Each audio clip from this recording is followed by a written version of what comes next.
到底要看看这几个韩国护肤品是不是假洋牌。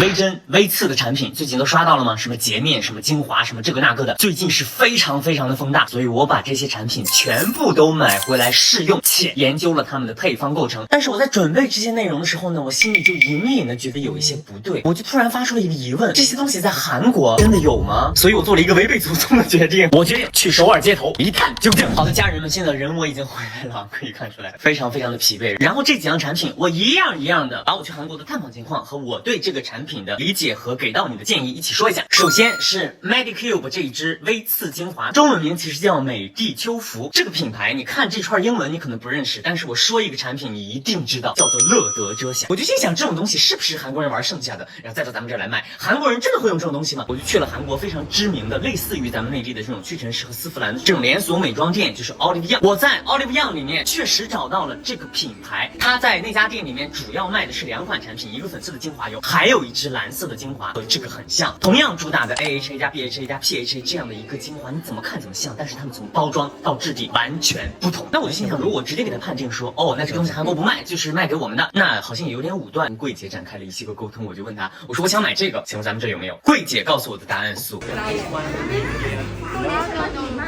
Another Olive Young, all the Olive Young。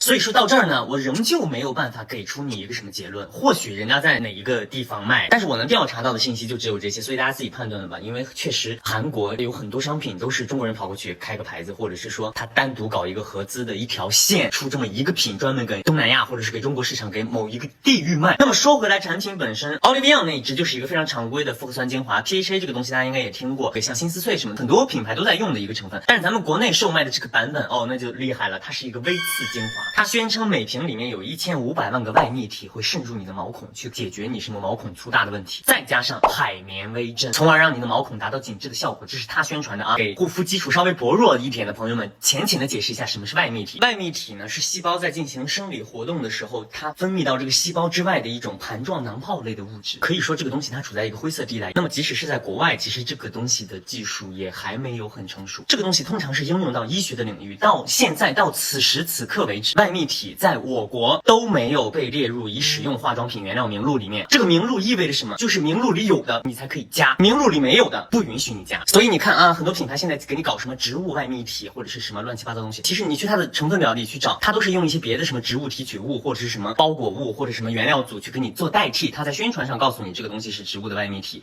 它必须要符合化妆品使用名录的。所以这个里面是不是真有外泌体呢？你猜？而且有的医院里有外泌体，那个费用是很高昂的。那么这个产品卖多少钱呢？我个人认为，所有的宣称自己有外泌体的产品，要么就是打了擦边球，要么就是可能会存在一些安全方面的风险。好，接下来我跟你们说这个海绵微刺。海绵微刺是什么？就是你们用的那种面部磨砂膏里的那个砂，给你做的更细小，给你做成针状就完了。它里面的这种微刺你是看不到的，包括涂开之后也是什么都看不到的。但是你这样涂的过程当中，你就有一些微微的那种刺的那种感觉就来了。那么除了这个海绵微刺的参与，家人们，这是一个复合酸精华，这里面是果酸、水杨酸、多羟基酸，好多种酸跟你砸到一起，所以说这个本身的这个刺激性也是在的。所以从本身来说，不需要外泌体，不需要海绵微刺，光是它的复合酸就能让你脸上的毛孔在视觉上有所变化，但是它没有从根本上解决你的毛孔问题。如果你是一个城墙皮，你实在心动了的话，我觉得你要试试就试试吧。但如果你是一个敏皮的话，真的是趁早啊，趁早死了这条心。接下来说这个微刺洁面，这个微刺洁面是引发我亲自动身前往韩国一探究竟的最主要原因，因为这个品在网络上可查到的信息非常少。然后我从国家备案网上查到了他们在韩国的备案地址，我去那个大楼看了一下，他说他们在8层，然后我上去之后，我发现8层只有一家公司，是韩国的另外一个品牌叫泰拉，并不是这家公司。去都去了嘛，我就一直在他们门口蹲，我又不好意思加门铃，我语言又不通，我3蹲2蹲，我终于蹲到一个小姐姐出来上厕所，我就直接上去打招呼了。然后那个小姐姐的中文非常好，为了保护人家的隐私，我把她的一整个的形象全部都码掉啊。Excuse me，对，我是韩国人。这个产品你知道吗？你知道的。这是我们的一起的是吗？它不是一个品牌方，但是它的那个地址。是的。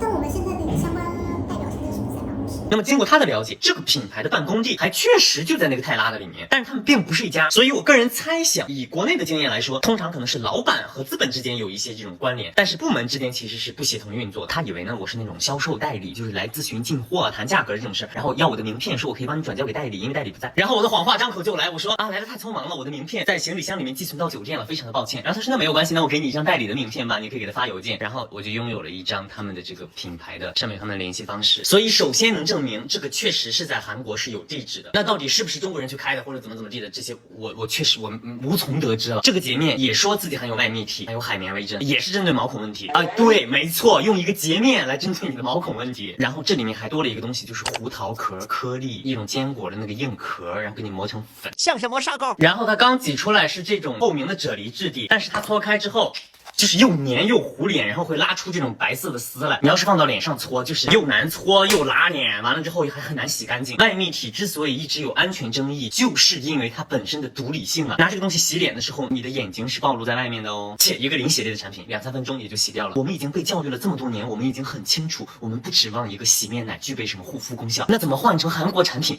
就又蒙了圈呢？来下一个，这个 Valley 的这个面霜啊，号称少女渣渣针，你一听就是开始碰瓷那个医美项目了。这个牌子确实是韩国有的牌子，但是这个品牌的发展历程，我还是希望大家了解一下。我们连线一下远在韩国的金女士。这个品牌刚开始的时候做服装的，他家老板娘长得美，演了几部韩剧，ins上也很多粉丝，有了人气后就扩展业务嘛，做了吃的，还有化妆品。就那段时间，这个品牌在韩国超级火的，好多人买。之后有人在买他们家的南瓜汁，发现长毛了，让他们赔礼道歉，他们就把这个评论无视了，应该是客服吧，咱也不知道是谁，说不退不换，态度也超级差。当时蛮火的，上了新闻后，他们这个更火了，说还有其他人也一起爆料，说他们抄袭奢侈品品牌的设计，还有卖快过期的化妆品，还有对什么东大门供应商卡劲，中文就是当了甲方爸爸了，不尊重别人等等等等。就事过后，他们就是出来道歉了，过一会儿时间也不做服装和吃的，现在好像就做化妆品这一类吧。现在很少见这个品牌，现在就是他们自己的官网卖吧 ，Olivion 还有什么店面很少见。韩国网站上查这个品牌的话，就很少有新的新闻，就是最新的都是2023年左右的新闻。好吧，所以你自己判断这个品牌它能有多少年的沉淀、研发或者技术力量的积攒啊？这是资本运作的产物，朋友们。而且我们就产品说产品，你与其说这一瓶是个面霜，你不如说它是一瓶胶水。它是一个主打紧致的啊，你的脸在用了之后，确实会在1个小时之后变得非常的紧致。那个效果大概类似于你今天晚上睡前你喝牛奶的时候，你把那个牛奶全脸涂，然后你不要擦干，一会儿那个牛奶干了之后就会变得非常非常的紧绷的那个感觉。纯的物理聚合物带来的假紧致，不是紧致是紧绷，涂在脸上也有针扎的感觉，但是绝不是他们宣传的1200纳米的骨针。我前面说了几个，他们用的是什么？叫什么微晶或者是微刺，这些东西是不破皮的，跟这个骨针还不一样。微针、骨针这种宣传，2年前就被咱们国家的药监局禁止了，你不许往化妆品里加，且你宣传你提都不能提。博乐达之前也有一个海绵骨针的一个什么祛痘凝胶，是不是现在也没有了？为什么？因为国家当时禁止掉了。为什么要禁止它？你想想有一个逻辑误区，护肤品是不允许你产生破皮的。那么你把这种骨针的东西加进去，那你如果加的真的是实打实的那个骨针啊，它必然会破皮。那它破了皮，它就不能是护肤品。那你要让它做护肤品，它就不能破皮。那里面加的到底是针，